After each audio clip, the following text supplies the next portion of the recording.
మనకి ఆయుష్కాలం దేవుడు ఎందుకు ఇచ్చారు, ఈ జీవితాన్ని ఎందుకు ఇచ్చారు అంటే కేవలం ఆయన వాక్యాన్ని బట్టి నడుచుకుంటానికి మాత్రమే మనకి ఈ జీవితాన్ని ఇచ్చారు.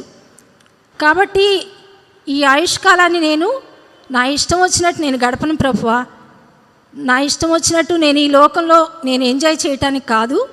ఎందుకు నా ఆయుష్కాలం పొడిగించబడాలి అంటే నాకు నువ్వు ఇచ్చిన ఆయుష్కాలాన్ని నేను నీ వాక్యాన్ని బట్టి నడుచుకుంటా, వాక్యానుసారంగా నేను జీవిస్తాను అని చెప్పి భక్తుడు వేడుకుంటున్నాడు.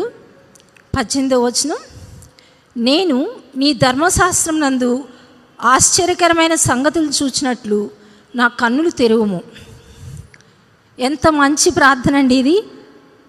ధర్మశాస్త్రంలో ఎన్నో ఆశ్చర్యకరమైన సంగతులు ఉన్నాయి. మనం ఈ ఆదికాండం నుంచి ప్రకటన గ్రంథం వరకు చూసుకుంటే ఎన్నో మర్మాలన్నమాట మనకు తెలియ